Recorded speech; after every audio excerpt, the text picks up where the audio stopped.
Régulièrement, des études scientifiques annoncent de nouveaux risques dans notre environnement.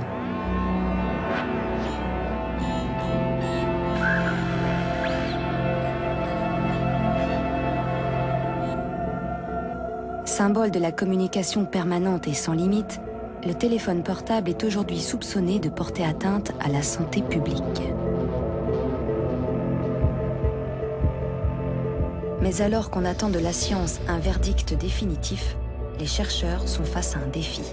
Ce qui m'intrigue beaucoup à l'heure actuelle, c'est de comprendre le couplage entre l'onde et la matière vivante. Comment interagissent-ils l'un avec l'autre? On ne sait pas. La rencontre entre les ondes et les organismes vivants brouille les frontières entre deux disciplines habituellement séparées, la physique et la biologie. L'énergie associée à l'onde est tellement faible, ça force l'imagination. On se dit, mais comment ce couplage survient? Comment peut-il être suffisant pour induire des réponses? Les rayonnements utilisés par les télécommunications sont-ils vraiment perçus par les cellules humaines? Comment peuvent-ils perturber cette machinerie précise? Que révèlent exactement les recherches qui ont alerté les médias? Alors que la société attend l'évaluation précise d'un risque sanitaire, chacun avec sa propre stratégie, les chercheurs cherchent sous le feu des ondes.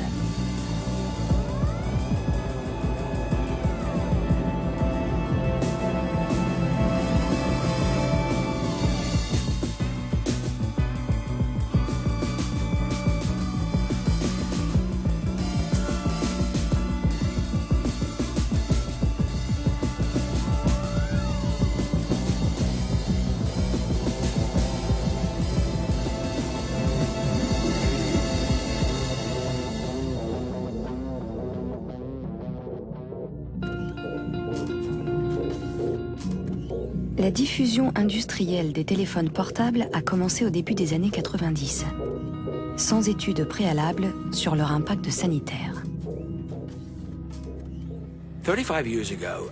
Il y a 35 ans, j'ai écrit dans un article que je pensais que les champs électromagnétiques pouvaient affecter le fonctionnement du corps humain. Et les avocats et les scientifiques qui travaillaient pour les fournisseurs d'électricité et les entreprises de fours à micro-ondes m'ont quasiment insulté. Ils n'ont pas analysé mon travail, ils ne l'ont pas critiqué. Ils m'ont attaqué moi, personnellement. Ça m'a foutu hors de moi. À Shreveport, en Louisiane, Andrew Marino a consacré sa vie de chercheur à prouver les effets des ondes électromagnétiques sur le vivant. Un objectif qu'il s'est fixé alors qu'il étudiait leurs effets thérapeutiques. Au départ, on essayait de comprendre comment les signaux électriques naturels du corps humain régulent la croissance. J'étais dans un service d'orthopédie au début des années 70, et on voulait utiliser ces informations pour favoriser la croissance osseuse, notamment après une fracture. Pour des raisons de sécurité, avant d'appliquer une énergie électrique sur des humains, on a commencé par faire des tests sur des animaux. Et on a constaté des réactions sérieuses et inquiétantes sur ces animaux. Depuis 40 ans, Marino a publié près de 150 articles sur les effets biologiques des champs électromagnétiques. Ces articles remettent en cause les propos rassurants des industries qui exposent les populations.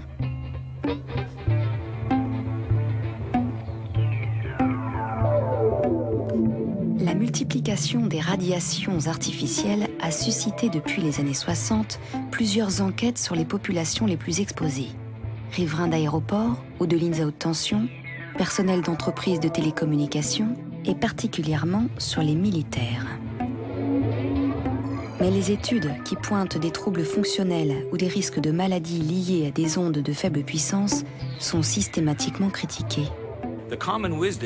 L'idée généralement admise au début des années 70, à cette époque on s'intéressait aux radars, aux fours à micro-ondes et aux lignes à haute tension parce que les téléphones portables n'existaient pas, l'idée généralement admise, c'était que l'énergie qu'ils produisent est tellement faible qu'elle ne peut pas affecter le corps.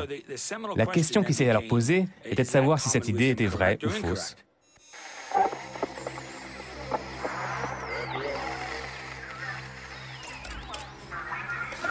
Depuis les champs produits par les appareils électriques jusqu'au Wi-Fi, notre environnement familier nous expose à des rayonnements variés. Mais la préoccupation des populations et des scientifiques a été ravivée depuis l'invention du téléphone portable. Cet objet rayonnant qu'on place directement sur la tête. Je dois prendre l'essence dans mes bras, un courant qui va pouvoir allumer la lampe. Si les ondes électromagnétiques intriguent tant les chercheurs, c'est à cause de l'énergie qu'elles transportent à travers l'espace. Car lorsqu'on parle d'ondes électromagnétiques, il s'agit concrètement de flux de photons, c'est-à-dire de particules porteuses d'énergie. Plus la fréquence de l'onde est élevée, plus chaque photon possède d'énergie. Et plus il y a de photons, plus le rayonnement est puissant. L'onde électromagnétique, elle se propage dans le vide. C'est à la fois ce qui est mystérieux et ce qui rend les choses complexes, parce que c'est invisible, inodore, et c'est, je pense, tout le mystère qu'il peut y avoir autour de ces ondes électromagnétiques. Les différents types d'ondes électromagnétiques se distinguent par leur fréquence. C'est à des fréquences relativement peu élevées, donc peu énergétiques, que se propagent tous les rayonnements que les hommes émettent pour communiquer. De la famille des micro-ondes, les signaux des téléphones portables, entre 900 et 2000 MHz, se situent en dessous des fréquences de la lumière. On les pensait inoffensives. Car les rayonnements connus pour leur agressivité sur la matière se situent à des fréquences beaucoup plus élevées, comme les rayons X ou les rayons gamma. L'énergie du photon électromagnétique ou du photon téléphone n'est pas suffisante pour casser des liaisons atomiques. C'est-à-dire que les fréquences auxquelles travaille la téléphonie mobile, les fréquences sont telles que l'énergie du photon associé au radiotéléphone, concept qu'on pourrait utiliser, est trop faible pour casser une liaison atomique. Au moment où les premiers téléphones portables sont commercialisés, les seuls effets connus des micro-ondes sont les effets thermiques. À forte puissance, c'est-à-dire quand une grande quantité de photons est émise, les micro-ondes font vibrer les molécules d'eau et chauffent la matière. C'est selon ce principe que fonctionnent les fours à micro-ondes. Les téléphones portables fonctionnent à des fréquences similaires à celles des fours, c'est-à-dire avec le même type de photons, mais à des puissances 1000 fois inférieures. La question que se sont d'abord posées les chercheurs était de savoir si l'énergie transmise par les téléphones était suffisante pour chauffer le cerveau. Le téléphone émet une puissance. Une partie de cette puissance émise va servir à communiquer. Une autre partie va se propager dans le corps, dans la main et dans la tête. Joe Viard est un physicien employé par un opérateur de téléphonie mobile. L'objectif de ses recherches consiste à quantifier les transferts d'énergie du téléphone au cerveau pour s'assurer qu'aucun échauffement n'est possible.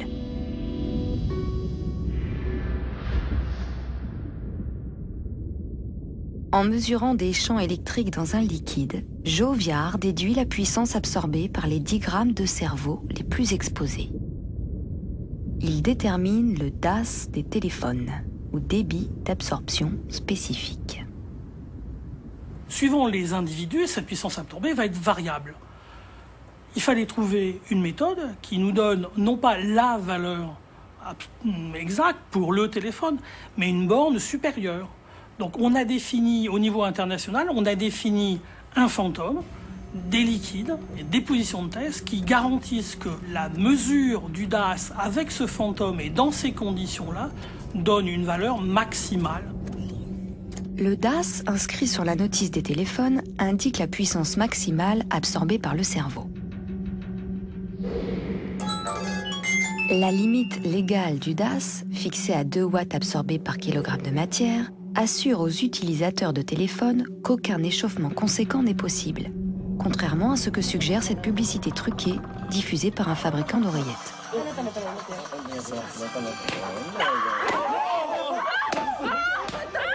Si je regarde l'augmentation de température liée à l'apport énergétique des ondes électromagnétiques, on va avoir une augmentation de température qui est inférieure à 0,1 degré dans la peau. Si vous arrivez à focaliser l'attention sur le problème des effets thermiques, alors que vous savez pertinemment que votre appareil ne produit pas de chaleur, et même si c'était le cas, on ne pourrait pas le mesurer parce qu'on ne va pas planter un thermomètre au milieu du cerveau, alors il n'y a pas de problème. C'est pour ça que si j'étais l'avocat des industriels, je leur dirais « Allez-y, continuez à financer toutes ces études ». Les normes légales des téléphones, basées sur le DAS, sont de plus en plus contestées, parce qu'elles partent du principe que les problèmes pour la santé peuvent uniquement découler des effets de chaleur. Or, ce que suggère Andrew Marino, c'est que les ondes pourraient avoir des conséquences autres que des effets thermiques, en dessous de ce que le DAS permet de mesurer. C'est comme le jeu des 3 gobelets. On met un caillou sous un gobelet et on mélange rapidement les gobelets. Il faut retrouver sous quel gobelet se trouve le caillou. C'est exactement le même principe. Ils attirent votre attention sur ce gobelet alors que le vrai problème est sous l'autre. Ce gobelet, c'est le DAS. L'autre gobelet, c'est le vrai problème. Les seuls effets connus avérés sont aujourd'hui les effets thermiques, ce qui ne veut pas dire que la porte est close et qu'il n'y a pas de question. Parmi ces questions, l'interrogation essentielle des chercheurs est de savoir si les ondes artificielles peuvent avoir des conséquences sans élévation de température, en dessous des limites légales. La matière peut-elle réagir à des rayonnements sans qu'aucun transfert d'énergie ne soit détectable par les instruments de mesure des physiciens?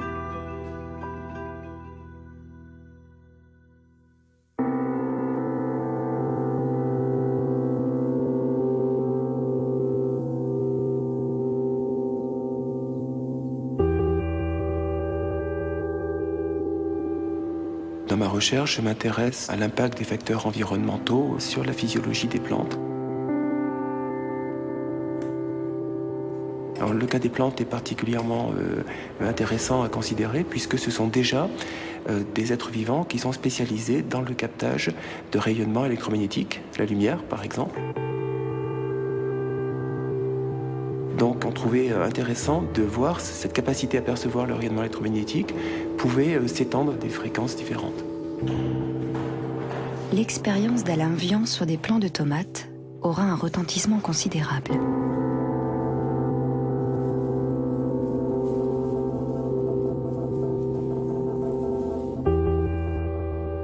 Avec les physiciens du LASMEA de Clermont-Ferrand, qui ont conçu une chambre réverbérante permettant de contrôler précisément les rayonnements, Alain Vian expose des plants de tomates pendant 10 minutes à des fréquences correspondant à celles des téléphones portables.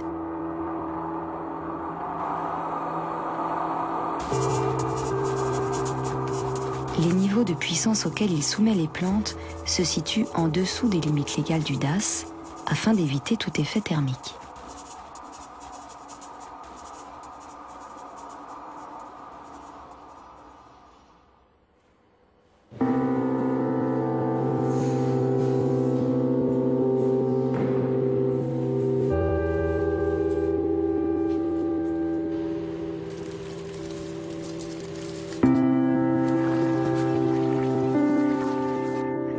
L'expérience révèle que les plantes exposées réagissent. Elles produisent rapidement de la calmoduline. Or, la production de cette protéine est la réaction typique des végétaux face à une agression extérieure. Quand on voit arriver le résultat de l'expérience, c'est que, et qu'on se dit, mince, c'est quand même beau, ça répond. Et je crois que c'est encore plus beau quand ça vous amène une surprise. Parce que je me rappelle qu'on s'attendait à avoir des variations, mais pas pour ces pointes cinétiques-là, et pas pour ces valeurs-là. Et quand on a vu l'expérience, que ça se répète, on passe un blindage autour des plantes, et pouf, on n'a plus de réponse.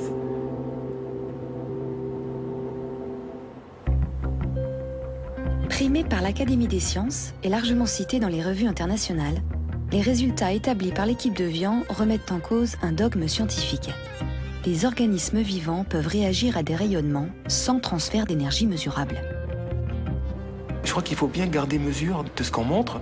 C'est à la fois très important sur le plan qualitatif, puisqu'on montre que ces rayonnements sont perçus et que les êtres vivants peuvent y répondre, mais il faut se garder de faire un lien direct avec un effet délétère.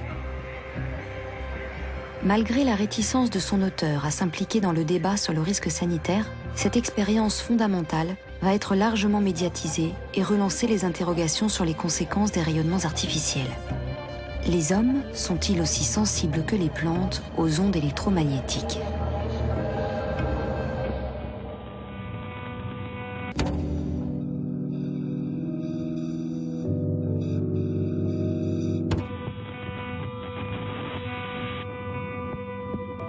Usually at night, I became ill and I felt like I couldn't breathe.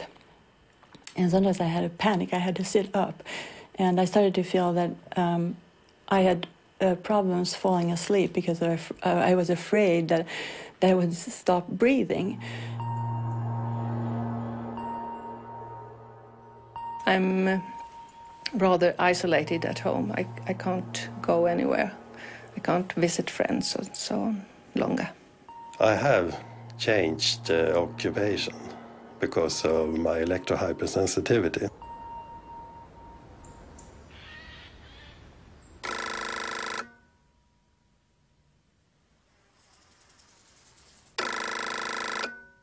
En Suède, au cours des années 90, de plus en plus de personnes se sont affectées par les rayonnements électromagnétiques.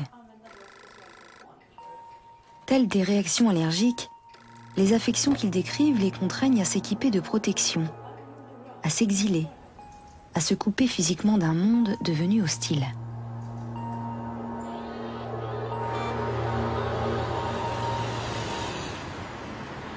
Connu pour ses prises de position engagées, Ole Johansson est l'un des premiers chercheurs dans le monde à considérer sérieusement les symptômes de ces personnes.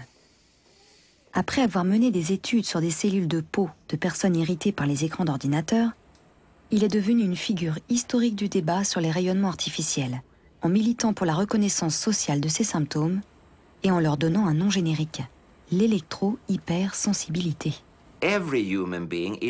Tous les êtres humains sont électrosensibles. Si je mets vos doigts dans une prise électrique, vous allez recevoir une forte décharge électrique. C'est une forme typique d'électrosensibilité. Et c'est normal, bien sûr. Mais ces personnes qui sont électro-hypersensibles, elles réagissent, peut-être, à des champs auxquels vous et moi ne réagissons pas.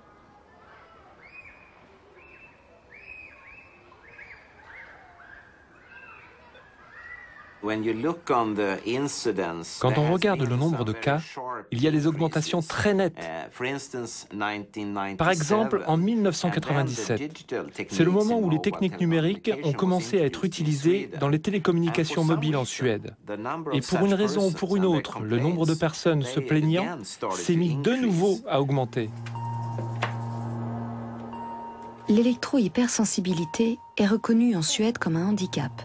Et 2% de la population se dit concernée. Mais si le nombre de cas recensés augmente à travers le monde, ce phénomène demeure une énigme médicale.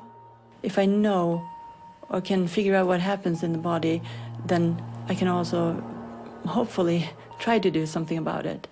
I think most of us reason that way.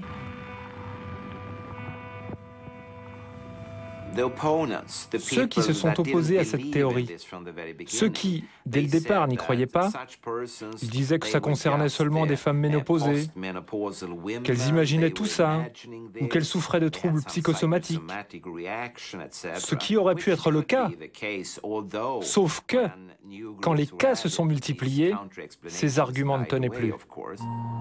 L'électro-hypersensibilité pose une question encore non élucidée et excite la curiosité des scientifiques.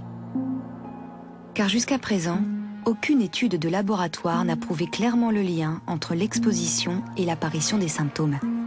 Opposons un peu plus ceux qui suspectent les électro-hypersensibles d'être victimes d'une paranoïa collective et ceux qui les considèrent comme les annonciateurs d'un scandale sanitaire.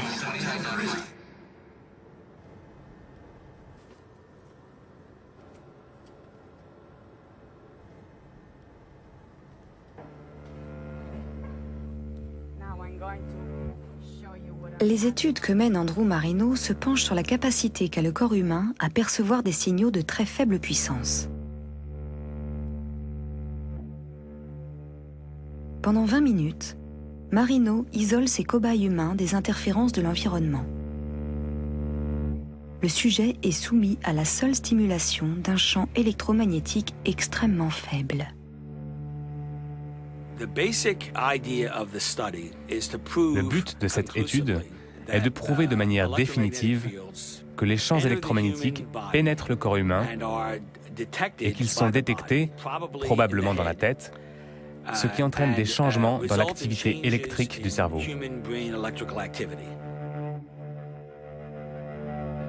L'analyse de son activité cérébrale montre que le sujet perçoit le signal, même inconsciemment. Le système nerveux détecte les sons, la lumière, la chaleur, le toucher, le goût et les champs électromagnétiques. C'est le même processus. Il y a une cellule spécialisée quelque part dans le corps. Elle interagit avec le champ électromagnétique qui entre dans le corps et envoie un signal au cerveau pour lui signaler la présence de ce champ dans l'environnement du sujet. Le cerveau reconnaît qu'il n'y a aucune information utile pour lui et donc ignore le signal. Mais le processus consistant à détecter et ignorer, met à l'épreuve les capacités d'adaptation du corps. En d'autres termes, l'organisme devient plus faible et votre santé est plus fragile si ce processus se répète constamment.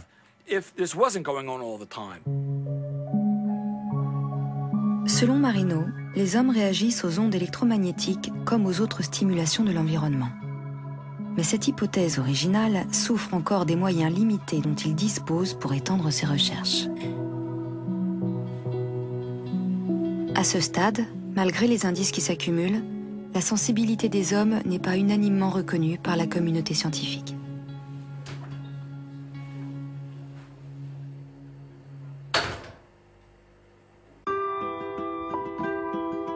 Mais derrière le problème de la sensibilité du corps aux ondes artificielles, c'est la question de leur nocivité qui rejaillit.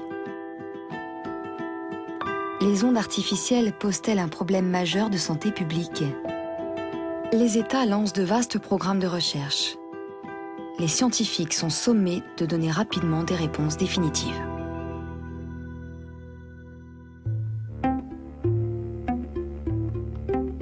En l'an 2000, l'Union européenne décide de financer le projet Reflex, proposé par la Fondation Verum à Munich. L'objectif est d'observer si les ondes des téléphones portables provoquent des effets délétères sur des cellules humaines. Franz Adelkofer est coordinateur de la recherche. Son rôle consiste à fédérer les compétences de biologistes et de physiciens de 12 laboratoires répartis dans 7 pays européens pour élaborer une étude qu'il espère irréfutable.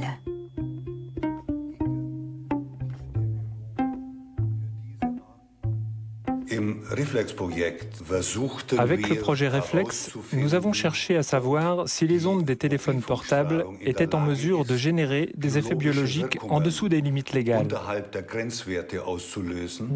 4 ans plus tard, Adelkofer présente son rapport qu'il concentre sur les résultats les plus alarmants.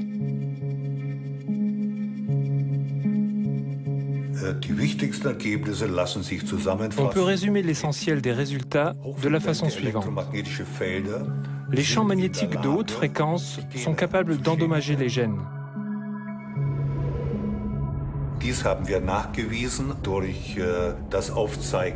Nous avons en effet noté des ruptures de brins d'ADN, simple brin et double brin. Dans la plupart des cas, les cassures de double brin peuvent être réparées, mais ce n'est pas systématique. En effet, dans un organisme vivant, des protéines sont spécialisées dans la réparation des cassures des brins d'ADN. Mais plus les cassures sont importantes, plus le risque d'erreur de réparation est grand, ce qui peut conduire à des aberrations chromosomiques. En général, les cellules qui présentent une aberration chromosomique meurent, La plupart du temps, c'est ce qui se passe.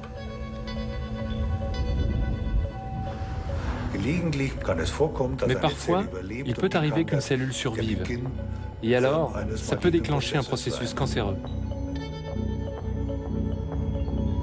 Mais la capacité des micro-ondes à casser des brins d'ADN, même de manière indirecte, provoque le scepticisme de nombreux chercheurs. Les résultats d'Adelkofer sont controversés. Et malgré ces alertes, il n'obtient aucune réaction de l'Union européenne, pourtant commanditaire de l'étude. Je ne cherche pas à prouver que les ondes des téléphones portables sont nuisibles pour la santé. Ce n'est pas mon but. Avec mes collègues qui pensent tous comme moi, nous cherchons à savoir si oui ou non il y a des effets. En 2008, Adelkofer demande à l'Union européenne de nouveaux financements pour vérifier les résultats qu'il a déjà obtenus et voir si les effets constatés sur des cellules in vitro se retrouvent sur des êtres vivants. Je pense que cette étude ne sera pas financée. Pourquoi? C'est difficile à dire. Si l'Union européenne a trouvé une meilleure étude sur la question, je m'en réjouis. Mais je ne le crois pas.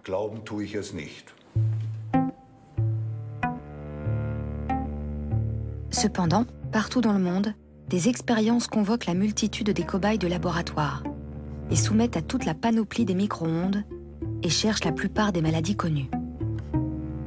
Beaucoup trouvent des effets inquiétants, beaucoup ne trouvent rien, et toutes se concluent par la même prudence.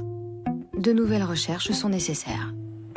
Une étude ne fait pas le beau temps ou le mauvais temps. Il faut vraiment un faisceau de preuves.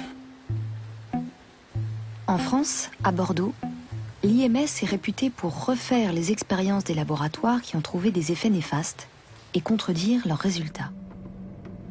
Ces expériences, en partie financées par des opérateurs de téléphonie, sont conduites par Isabelle Lagroye, biologiste, et Bernard Verret, spécialiste des champs électromagnétiques.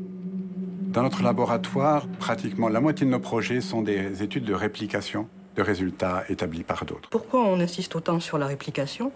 Parce que si on ne peut pas retrouver dans les mêmes conditions un effet dans un laboratoire différent, ça veut dire que c'est un effet sur lequel on ne peut pas discuter, enfin, qu'on ne peut pas prendre en compte pour l'évaluation du risque. L'un des meilleurs exemples des résultats positifs qui ont été répliqués par nous et par d'autres sont ceux du groupe de Salford en Suède, qui avait montré donc une perméabilisation augmentée de la barrière hémato-encéphalique chez le rat soumis à des ondes.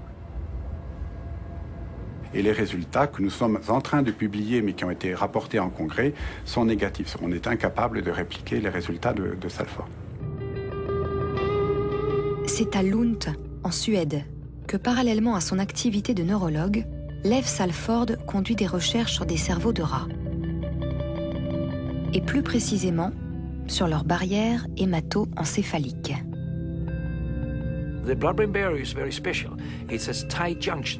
La barrière hémato-encéphalique est très particulière.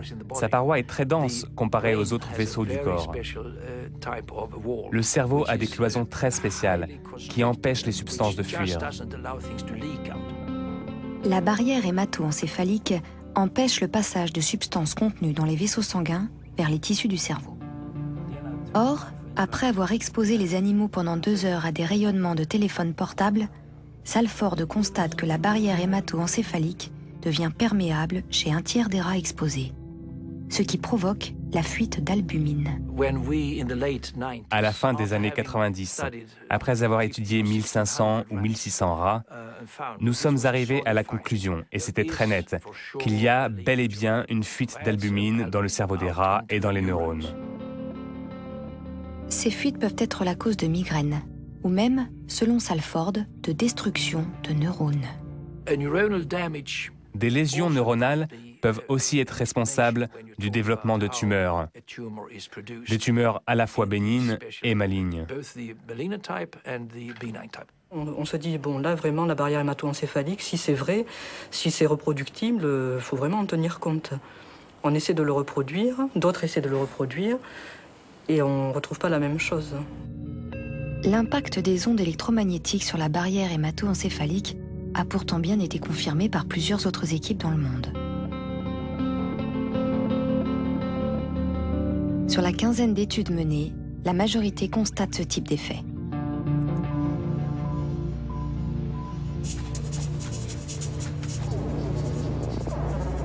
Alors comment expliquer que des études sur les mêmes animaux, cherchant les mêmes effets provoqués par les mêmes ondes, aboutissent à des conclusions opposées? La confusion qui émerge de toutes ces expériences savamment élaborées reflète les enjeux considérables qui pèsent sur ces recherches. Soumis à la pression, les laboratoires s'affrontent violemment. Les uns, financés par les opérateurs, sont soupçonnés de complaisance, alors que les autres sont accusés de négligence dans leurs protocoles.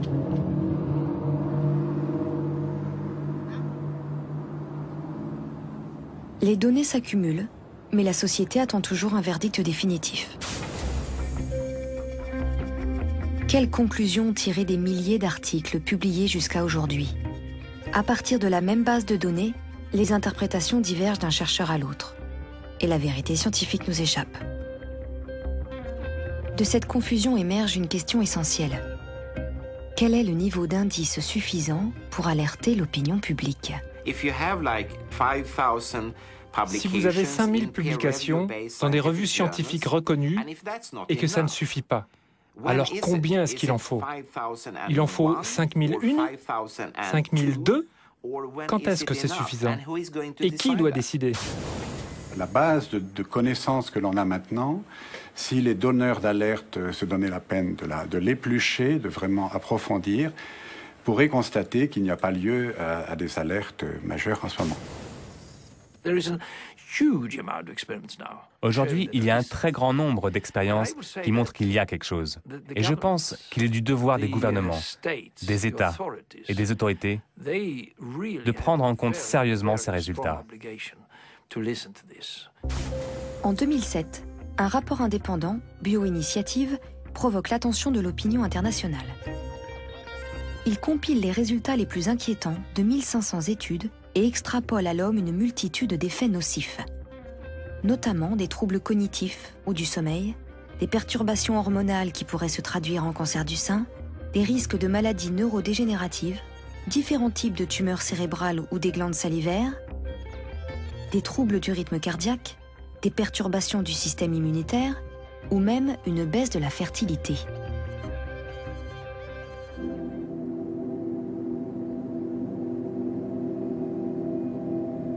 Ce rapport très alarmant est co-signé par une dizaine de chercheurs qui ont décidé, de leur propre initiative, d'alerter les pouvoirs publics et les médias d'un risque sanitaire qu'ils jugent majeur. Les médias se sont récemment fait l'écho des inquiétudes. Les bruits les plus divers circulent en effet. Est-ce que vous pouvez vous exprimer sur le problème de la dangerosité? Le risque avéré n'est pas prouvé aujourd'hui.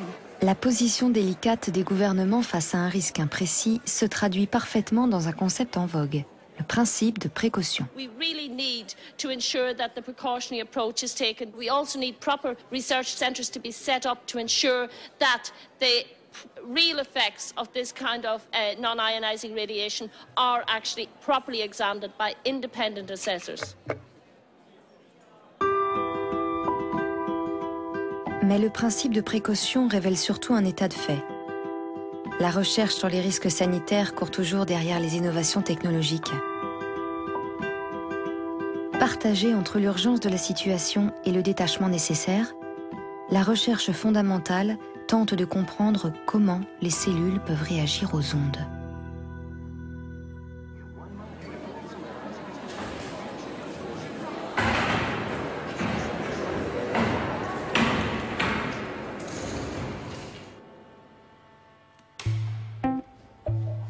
Après avoir constaté la réponse des plantes au rayonnement de la téléphonie mobile, Alain Vian élargit ses recherches à des cellules humaines. On a choisi comme type cellulaire les cellules qui assurent l'interface avec l'environnement, toujours pour garder cette idée de cellules placées à l'interface. Pour étudier l'interaction entre l'onde et le vivant, Alain Vian concentre sa recherche sur des cellules de peau.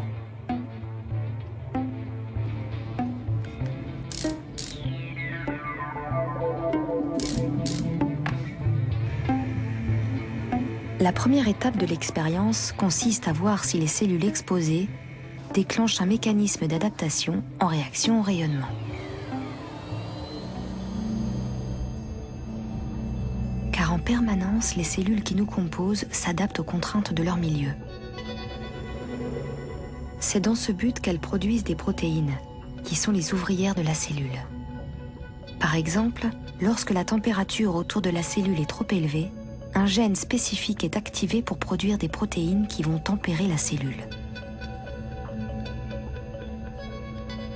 Vian cherche des indices de la production de protéines dans les cellules exposées au micro-ondes. Les cellules humaines sont-elles sensibles aux ondes des téléphones portables ?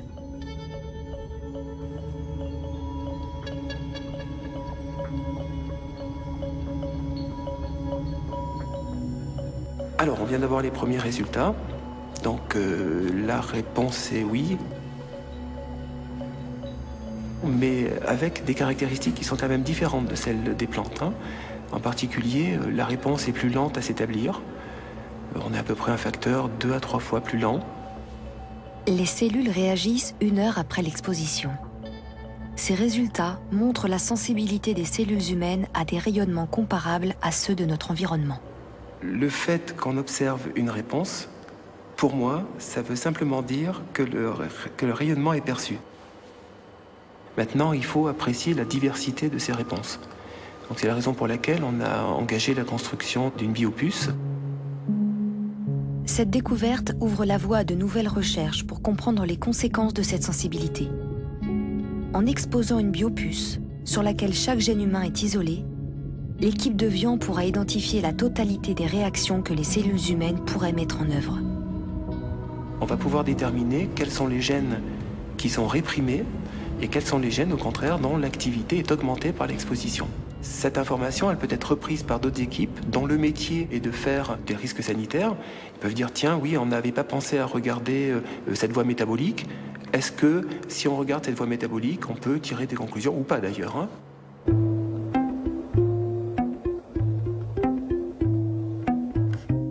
En écho à ces travaux, d'autres chercheurs se focalisent sur un mécanisme cellulaire très précis et explorent ses conséquences. C'est le cas d'une expérience majeure publiée en 2007 par Ronnie Seger. La première question était, peut-on détecter une réaction sous le seuil thermique causée par une radiation très courte et de faible énergie? Et la réponse est oui.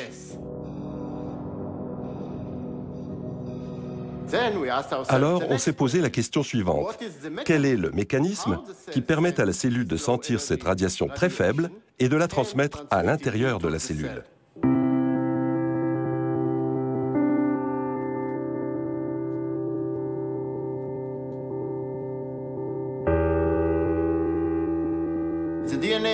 L'ADN est comme le chef de la cellule. C'est lui qui dit à la cellule ce qu'elle doit faire et comment. Ronnie Seger est biologiste à l'Institut Weizmann de Tel Aviv. Il est spécialisé dans la transmission de signaux à l'intérieur de la cellule. Il y a un grand nombre de différents récepteurs. Le but de ces recherches est de comprendre comment l'ADN est informé des perturbations du milieu extérieur pour déclencher la production de protéines adéquates. Et il y a plusieurs voies de communication, un peu comme des lignes téléphoniques en fait. Elles récupèrent le signal à la membrane de la cellule et le conduisent jusqu'au noyau. Et ensuite, l'ADN peut commencer à fonctionner et dire à la cellule ce qu'elle doit faire. C'est à partir de l'ADN que sont produites les protéines. Pour s'adapter à l'environnement, la cellule doit donc informer l'ADN des protéines dont elle a besoin. C'est le rôle des voies de signalisation qui transfèrent l'information depuis la membrane cellulaire, au contact de l'environnement, jusqu'au noyau, où se trouve l'ADN.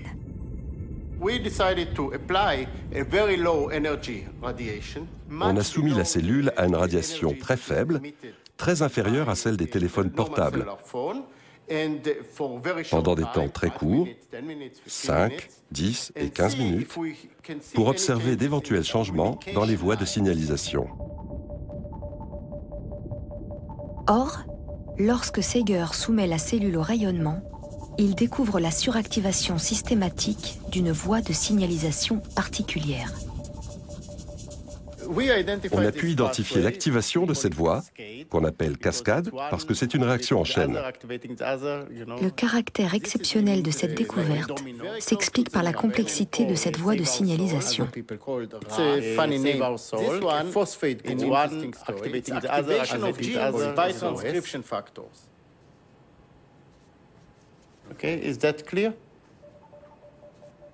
Si la découverte de Seeger a suscité l'attention au-delà de la communauté scientifique, c'est parce que cette voie de signalisation est également impliquée dans la croissance de la cellule. La suractivation de ce signal pourrait donc favoriser la prolifération des cellules. C'est un des mécanismes caractéristiques des processus cancéreux.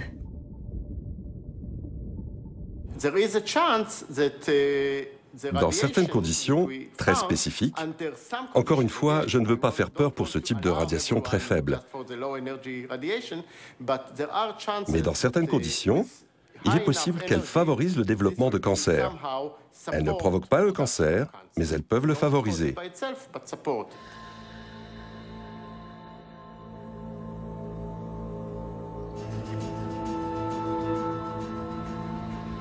Mais au-delà du seul problème sanitaire, l'objectif commun de ces scientifiques est d'identifier l'interaction première entre l'onde et la matière.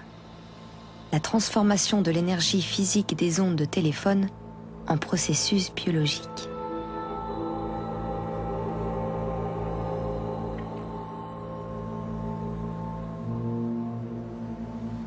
Le monde vivant, on peut le définir finalement comme une entité séparée du monde extérieur par une membrane semi-perméable. On peut le réduire à ça, le vivant, finalement. On voit que le rôle primordial joué par cette membrane. Cette membrane, elle est fascinante.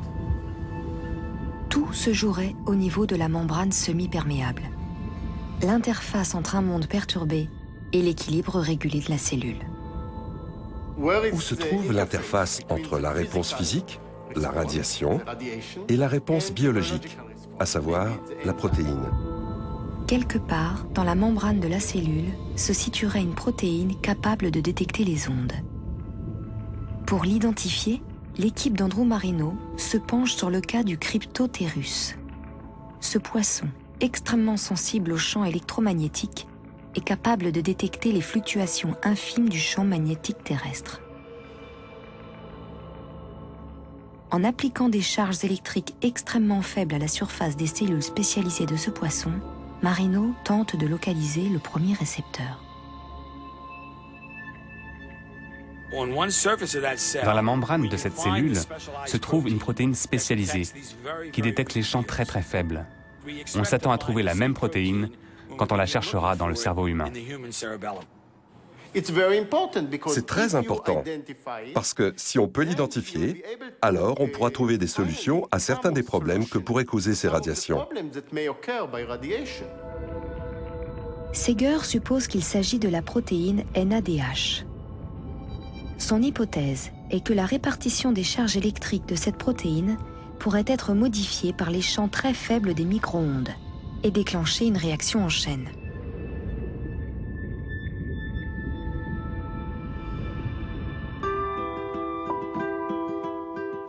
L'ensemble de ces recherches, à la pointe de la connaissance, ne forme pas encore d'explication cohérente.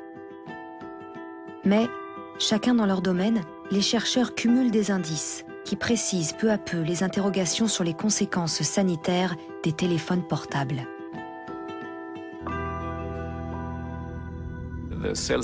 Les études sur les cellules peuvent donner des informations sur les mécanismes du cancer.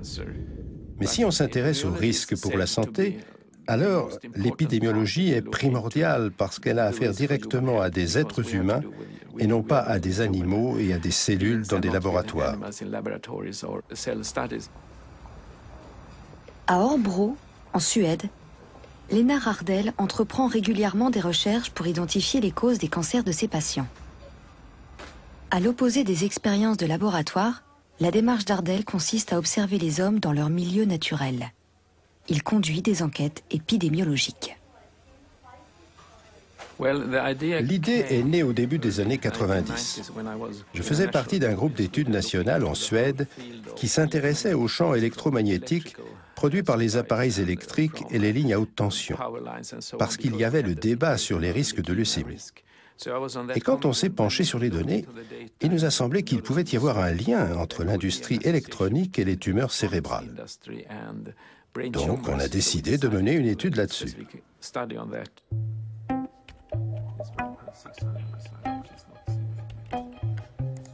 L'idée d'Ardel paraît élémentaire. Il s'agit de former deux groupes de personnes. Un groupe atteint par la maladie suspectée, ici la tumeur cérébrale, et un autre groupe non atteint, le groupe témoin. En comparant le temps d'utilisation du téléphone entre les deux groupes, Ardel doit déterminer si le téléphone portable est un facteur de risque.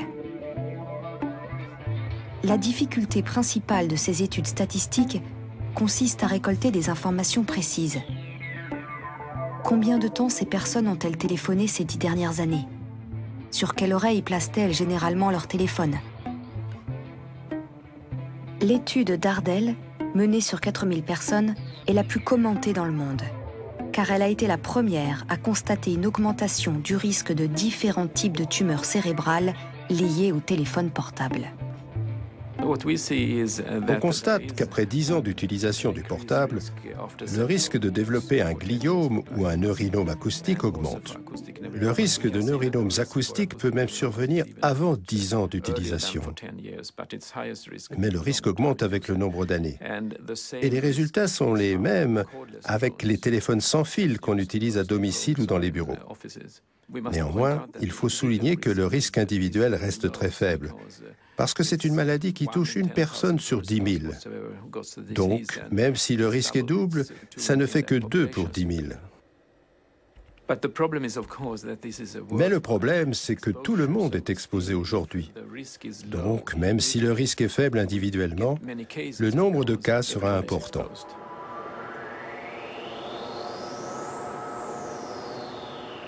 L'étude d'Ardel s'est concentrée sur l'impact des téléphones, car les effets des antennes relais sont encore plus délicats à mesurer.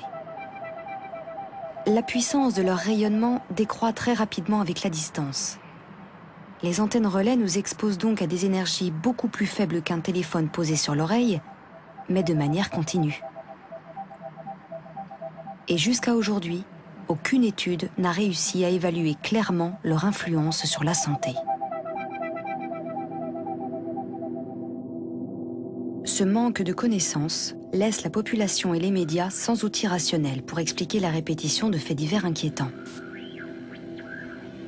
Des cas anormalement élevés de cancer pédiatrique dans des écoles sur lesquelles des antennes relais sont implantées frappent l'opinion publique. Alors que les rapports officiels concluent à des coïncidences, la pression de parents et de riverains pousse les opérateurs à démanteler les antennes les plus polémiques.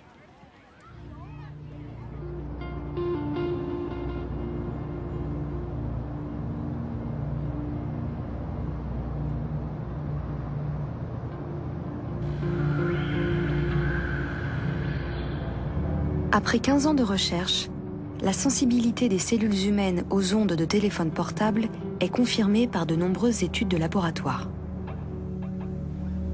Mais les conséquences sur la santé restent encore une statistique imprécise.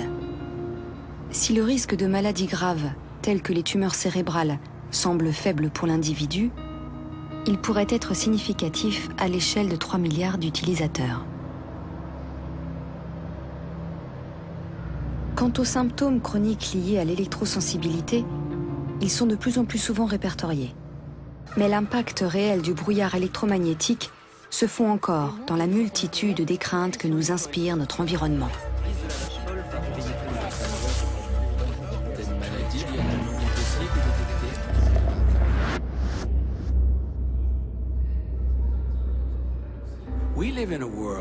On vit dans un monde où les gens fument des cigarettes. Personnellement, je trouve ça complètement stupide. Mais si vous voulez fumer, vous connaissez les risques. On ne vous a pas caché le fait que fumer était nocif. Donc si vous choisissez de fumer, c'est votre problème. Le nombre de cancers du poumon a explosé après la Deuxième Guerre mondiale. Et les études épidémiologiques ont commencé au milieu des années 50. Il a donc fallu énormément de temps à la société et au gouvernement pour réagir. Ça a été la même chose pour l'amiante, qui est utilisé depuis un siècle, alors qu'on a su très tôt que c'était dangereux. La seule chose sur laquelle j'insiste, c'est que les personnes qui pourraient faire de l'argent en répandant des produits dans l'environnement permettent au moins à la recherche de se faire honnêtement et de communiquer honnêtement ses résultats. L'implication de grands groupes industriels dans la recherche sur un risque sanitaire sème logiquement le trouble et déclenche en retour de nombreuses suspicions.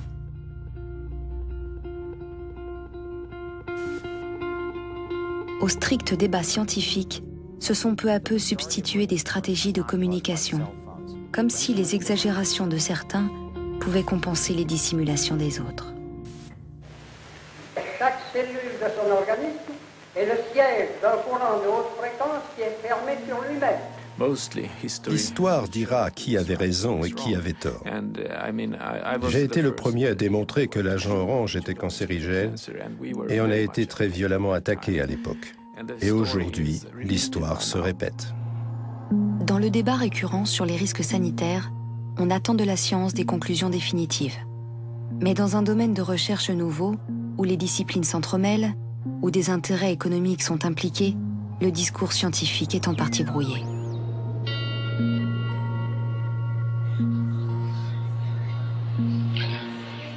La clarté du débat suppose donc qu'on se donne les moyens d'une recherche véritablement indépendante. Alors, chacun pourra se poser la question en toute conscience. Quel risque est-on prêt à prendre pour notre liberté et qu'est-on prêt à sacrifier pour notre sécurité ?